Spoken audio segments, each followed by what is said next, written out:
Okay, I'm going to introduce you now to a new game. This game is called Halatafl, and it's also a game of the ancient Norse people.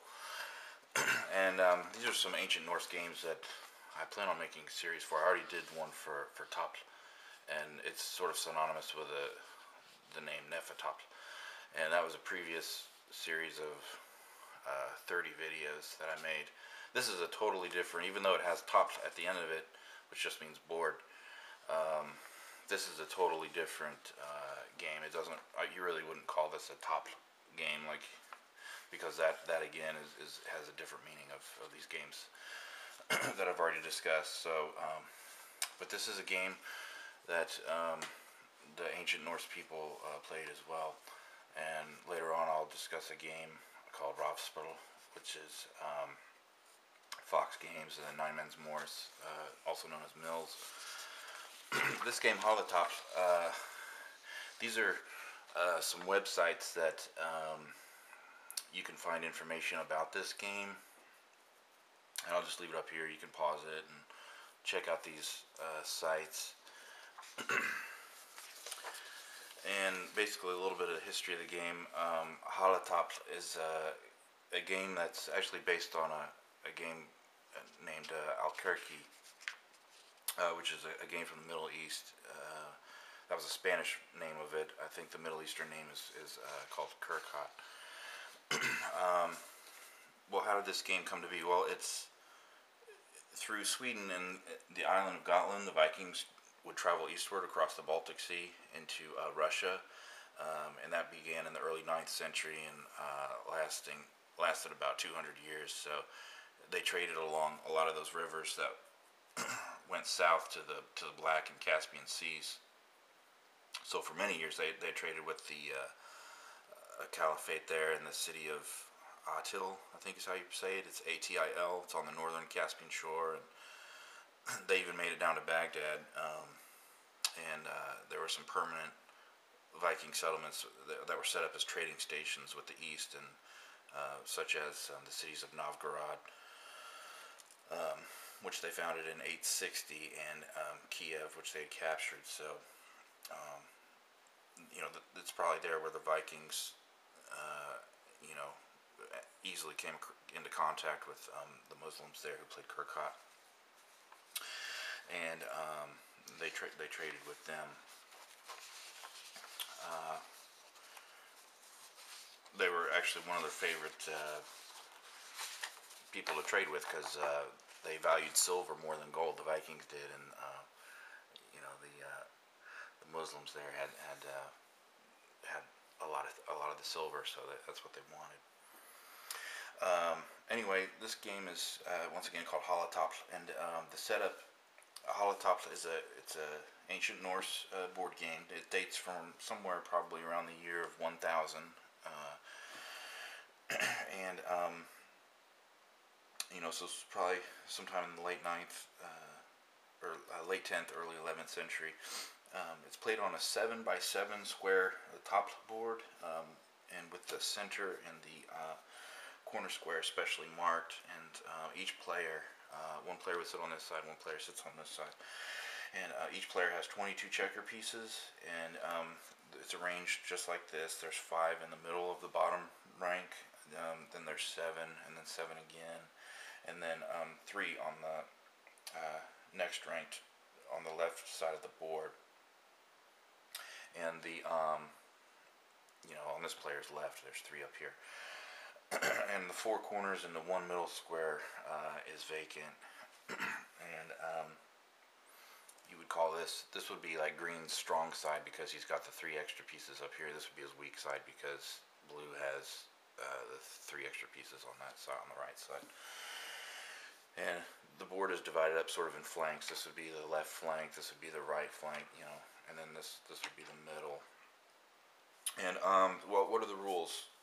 The object for both players is to reach any of the 2 corners of the board located behind the enemy forces. So green wants to land a checker here, and he's won the game. And or to the other way is to capture all of your opponent's pieces. And one could also win theoretically by positioning the opponent from making any further legal moves, or by forcing the opponent to land on one of his own corner squares. So if blue lands is forced, the jumps are forced in this game, just like checkers and American checkers. And so you could force the opponent to land on his own square, and he would lose the game if that happened. So the pieces move one square orthogonally, so this piece right here could just move there.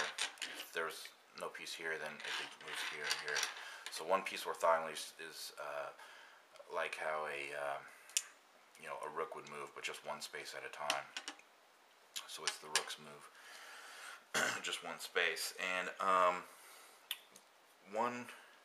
let's see. So they move orthogonally forwards and sideways, but they don't move backwards though. So if it was like this, he could only move forward. He could not move backwards. Let's see, and not diagonally. So pieces don't move diagonally like that. It's just forwards and backwards orthogonally. However, now capturing backwards is allowed. So let's just say something like this. You could capture backwards, and it is a forced move, like I said before. Let's see. And only orthogonal capture is allowed if an adjacent square is occupied by an enemy piece and the square directly behind it's vacant, and the piece must jump over it and capture it and remove it from the board, as in checkers. So that's the first move. So it's mandatory that he jumps on that move, removes it from the board. It's mandatory that he jumps there.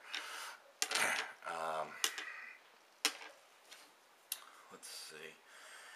And then if after jumping it's possible to jump over another opponent's piece, then the player must capture that piece as well. So it's just like in checkers, you have to keep jumping if you're able to. And so it means that the player can capture several pieces in one move. And in the case of multiple jumps, the second and the next jumps can be done in any direction except diagonally, even backward, even if the first or other jump of the multiple jump ends on the last row. So even if it ends over here, it's or to win, it's okay. And there's also one other thing to mention too, is that you'll see it on especially those sites that I gave, that there is 4 diagonal lines that sometimes are used on some boards that would go from the corner to here, and the corner to this. I mean, the center piece, the center square to here, center square to here, center square from here. So there'd be 4 diagonal lines on the typical board, but there is a site that, the first site that I showed on my piece of paper there, would think that thought that it made the game a little too complicated, because what would happen is that you can move a piece, if a piece moved on that diagonal line, then it could move diagonal for as long, you can move diagonally as long as it's on the diagonal line. All other moves would have to be orthogonal. I didn't want to make those marks on my board, and the game's fine without it, so I don't play that version. But you could certainly do that. And jumping would also be, although that's really where the game would get really complicated, because you could jump diagonal along the diagonal line, take that one, and then if you didn't have further jumps diagonal, then you could keep going orthogonally if you had that available to you. But it can make the game just a little bit more complicated. But so if a player has more possibilities to capture opponent's pieces than more than one possibility to capture opponent's pieces, then he can choose either one. It's like checkers. Like if there's since the jumps are forced, if you have 2 options, then that's where you can choose which one to do. And then in this game, you cannot jump over your own pieces, just like checkers. You can't jump over your own pieces. You can only jump over pieces that you capture on the opponent's side. And if a player puts a piece in his own corner, like I said, they lose it. So green puts his piece here, he loses. But you can jump through, like if, you know, there's something here, and, you know, a piece here or something. You could jump through it as long as and capture those, as long as your last move doesn't wind up on the actual corner. And let's see. And then also, a jump. If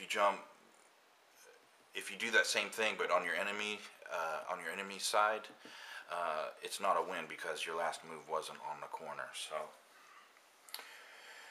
the move wasn't considered to be finalized, so it's not a victory. You have to, your final destination has to be there. And then there's no piece promotion, so unlike checkers, as soon as a piece lands down here, like green's pieces lands at the end of the last row, he can only just move sideways and jump sideways, or will jump backwards too, but he can just jump or move sideways. He doesn't promote to a king and have some kind of special move or anything. And you know, the way the game opens is that, you know, a player has to move onto the center square, to which the next player has to jump it, and then play continues on from there. And I'm gonna go over a game. I'll show you. I'll start some moves over. I won't play a whole game for you, but I'll just walk you through about 10 or 12 moves or so.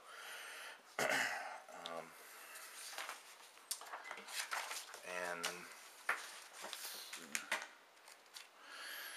so that's probably about it for this video. I'm going to discuss the strategy on my next video, and I'm just going to make 2 in this series.